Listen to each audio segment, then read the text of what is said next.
Welcome to Big Blue's exploration, and this is the start of the Japan's longest run. Giant Slalom E2. Power, and more power. Whee! Oh yeah. Woo! Feel the legs.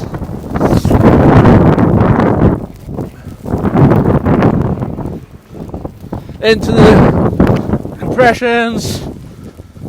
Whew. Yeah, so this week I'm staying in Myoko at the Myoko Mountain Lodge near Myoko Kanko Resort. The place I'm staying is a small lodge, only about 12 or 14 rooms, with a lovely couple owner-operators. Good breakfast, continental with some cooked options available, and there is dinner available Wednesday, Thursday, Saturday and Sunday.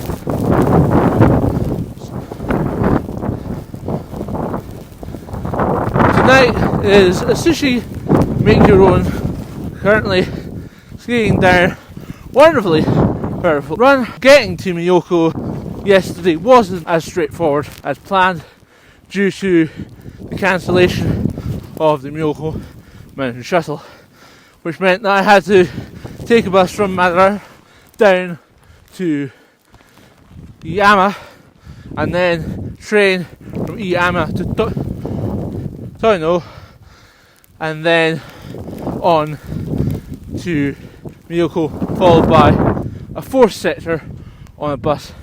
Again, another thing about Japan is that the signs, as before, when you don't say do not cross, you do not cross them because you're taking your life into your hands. If you hurt yourself, there will not be facilities available, as you would expect, to allow a rescue.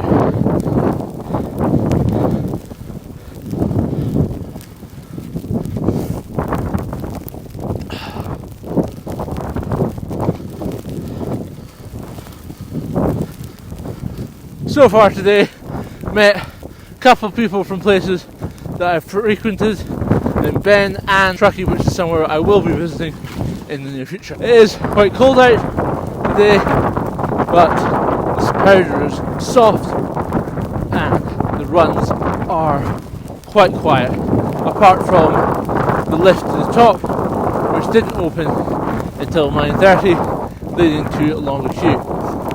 So my overall experience of Japan is very positive. Transport is as described. It's on time, every time. But if they do cancel it, they will let you know at least the evening before, because it's easier for them to cancel it than it is to end up being late. Which, in Japanese culture, no, being late is not an option. Which, for us as a traveller, is excellent, as we can know when and where we need to be in order to get to our final destination. But as mentioned, it's always important to check to make sure there is the shuttle or train wherever you're going, because today, because of snowfall, a couple of the lines have been closed, making it much more difficult to get to your final destination, as a few of the people in the accommodation found as they're heading towards Kyoto. So instead of going straight with the Shinkansen, they're now having to go to Tokyo and then on to Kyoto, adding a number of hours to the journey and quite a lot of expense. Shinkansen tickets are pretty expensive, as they're very fast. Like, for a trip like this, they're not really worth it, because unless you're going directly to the final destination. Because if you're having to change and taking the slower limited express trains are just as good and save you quite a lot of money. So at the moment I'm on the second section of the longest course in Japan. Quite a flat section here, so it's important to keep your speed up. Luckily, here there is quite a lot of markings that make sure that you know where you're going, especially on a day like this where it's not as visible as you would like. Getting some really good speed going down here, and not too many people as that's the Australian holidays coming to an end, and there is also no holidays in Japan at the moment. Again, there was a second lift that I've been on here that actually has a footrest. Hurrah! Excellent. So, make it a much more comfortable ride than it would be without. But no, definitely picking up some good speed down here at the moment as I head past the second chair that I have already ridden several times. Make sure to avoid the learner skiers and the ski racers that are being setting up at the moment. So on my right here we're passing some cafes and some accommodation.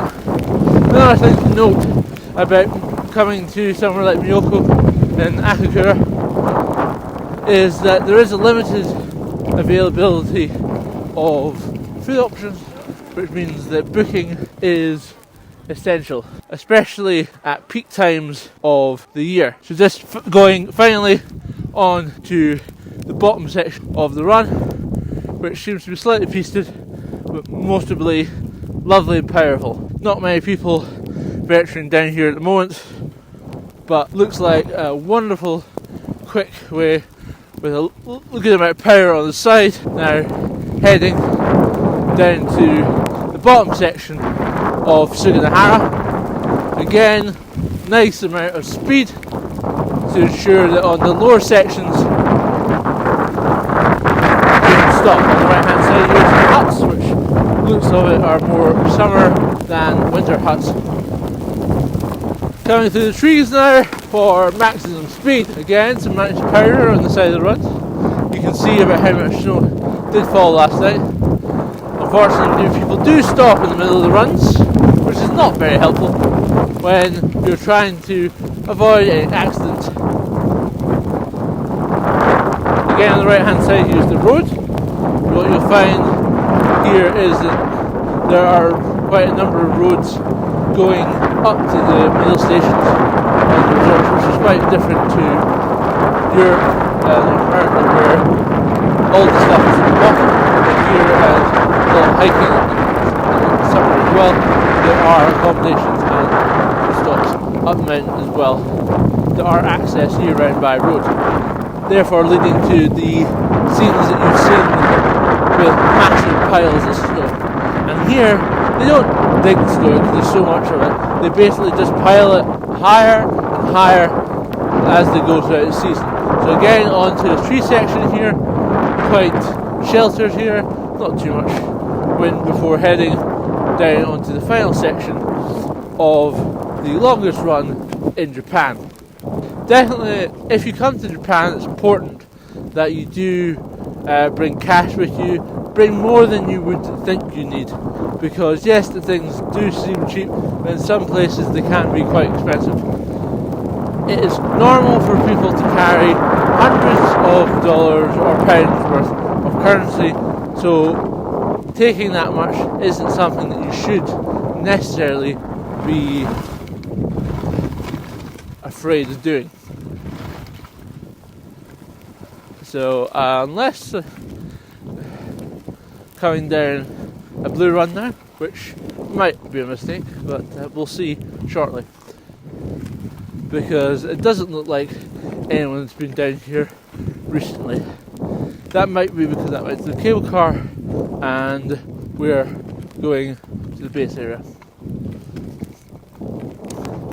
Thank you very much for watching, ladies and gentlemen, as we descend to the bottom of Suginohara, the longest run in Japan.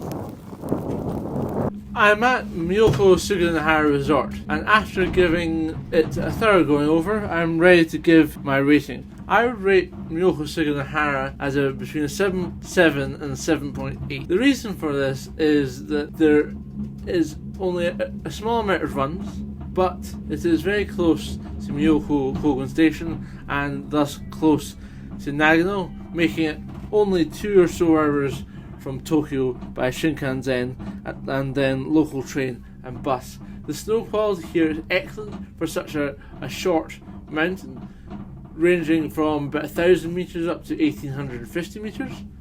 The lift infrastructure is quite good. They actually have footrests for skis on all the lifts, which I'm very impressed about. This is the second resort in Japan that I've been to that's actually had footrests on runs.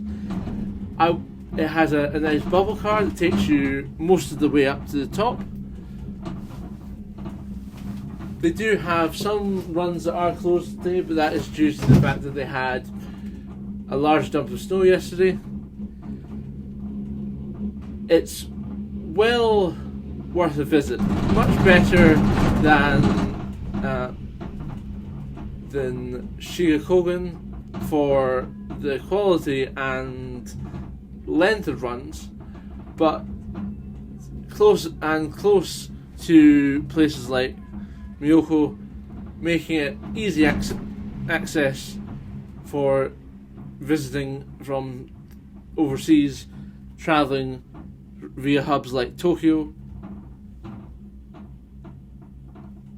As it's out of school holidays at the moment, it is very quiet, even though there was a small line at the beginning on the top run going up to the heaviest powder zones, which didn't open until 9:30. But overall, I've been very impressed by Myoko Suginohara, even though the amount of skiing here is limited. So